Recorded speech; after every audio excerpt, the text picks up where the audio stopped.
Well, now guess who found themselves in Finland? 'Twas I indeed. But you want to know what the funny thing about this is?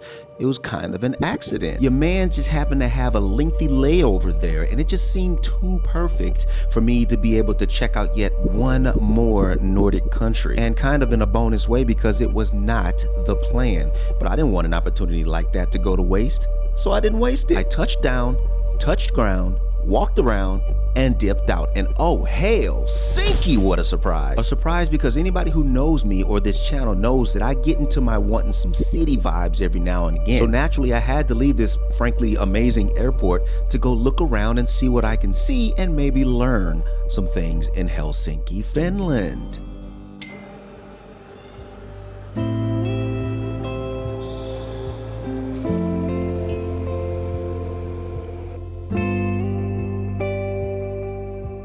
Okay, so first of all, that airport. I got off that plane into one of the cleanest, calmest terminals ever. Didn't even feel like an airport. It felt like an art museum that just happened to have planes parked outside. And it was huge, and I don't mean huge as in taking up a lot of space, I mean huge as in spacious. Tall walls, high levels, the structure itself was minimalistic, there wasn't much to it, but somehow it still seemed exaggerated, if that makes sense, but I liked it. I mean, look, this escalator was up to a few minutes ride up or down, big screen playing with what looked like dramatic ads, but I think it was more about theater and the arts, which is my kind of promo. But in any case, did you know you needed theater while you're riding up or down an escalator?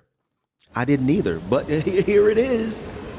Also, as anybody might know, I'm always excited to use public transportation in these places. I'm a real fan of it here where I live, but so far a lot of these other places I've been seem to kind of have a better experience. And I have some examples in my notes. Right now, today, I prefer Switzerland, Sweden, Denmark, Austria, Norway, Luxembourg, which is all free for everyone. How could you not love that? Czechia, Finland, and maybe even Italy's trains over what I've seen and ridden here in Germany. And you know what? It used to be really good, but it just seems like somewhere around 2020, somebody just stopped caring, and it's just been a really poor experience in my opinion. To me, it just has not recovered. Anyhow, on to the city. Helsinki. And make no mistake, this is indeed the city, but the energy in Helsinki is still gentle. Though it had the makings of what city life generally looks like, Helsinki still had sort of a subtle confidence. Like it's still a city and didn't need to prove it to anyone. And honestly, finding that kind of energy without being put off by it is stupid rare. So kudos to Helsinki for being confident enough to be a positive first impression. As it's been mentioned before, I was coming off of almost no sleep the prior night with the delays and the rescheduling of flights that occurred. I had kind of a second wind, but there's no substitute for real rest. So I was kind of running on little to no energy or gusto.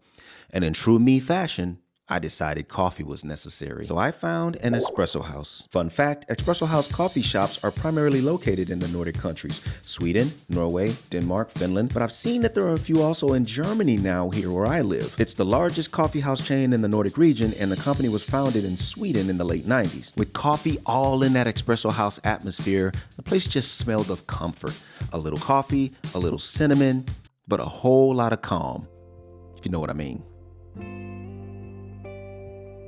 Wandering further into the city, it was nice to take in little slices of the natural culture here in Helsinki. In my opinion, things always seem better by bodies of water no matter where I go. And this part of Helsinki was no exception. I love that it's even where locals go for a stroll or just to talk or just sit and take in a view and the atmosphere. I saw a lot of street cafes and restaurants on the sidewalks, some with the semi-loud laughter of people lost in their own little world of peace and joy, and some filled with more quiet conversations, but both blending very seamlessly into the city's natural rhythm. Only ever collaborated by one sound that I don't think will ever go unnoticed.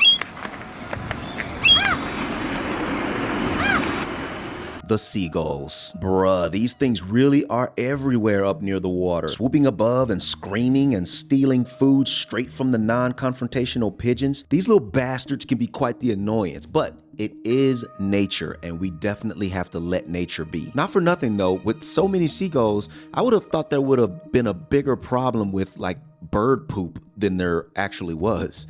I didn't notice any large excrement issue raining from the sky or anything like that, and that was kind of reassuring. I guess seagulls don't shit where they eat. I like it.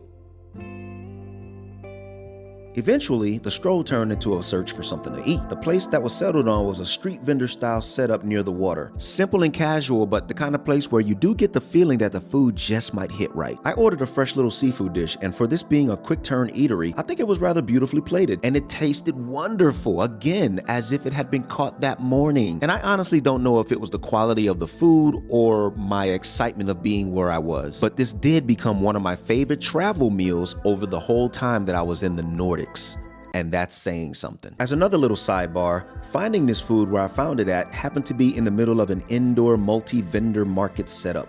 Inside, there were dozens of sellers offering everything from all kinds of food, which made up the bulk of the place, to sweets, wines, and even northern animal furs like deer and others. But there were also plenty of other unique goods, making it feel like a local grocery stop, a cultural treasure hunt, and a welcome place for tourists all in one. And maybe this is a place where a lot of tourists flock to because there was just so much to offer and it was like right there near the water. But hey, my experience was a good one and that's kind of all I care about. So look, man, I wasn't in Helsinki, I wasn't in Finland for nearly enough. So I'm still clueless, but I'm a little more enlightened. I can't say that I was terribly surprised by how calm and welcoming Finland ended up being. I mean, it is the happiest place on earth and has been for years. But that short trip did kind of open my eyes to some of the culture. And now I understand just a little bit more when others talk about it. I am definitely going to have to return to Finnish, immersing myself into their everyday culture. I want more. But this definitely wasn't that bad for just squeezing in kind of a extended layover trip. If you ever find yourself landing in Helsinki for more than a few hours, step outside that airport and give yourself a moment to explore. I think you'll be glad you did. I also think you'll be glad to know that I have more Finland videos on the way, including my first time trying reindeer. Also, a little bit more about the seafood dish that I had in this video right here, all of which is a first for this American, so get subscribed and don't miss any of it. For now though, keep the Nordic vibes going with this video right here. It just might make you add another country to your bucket list.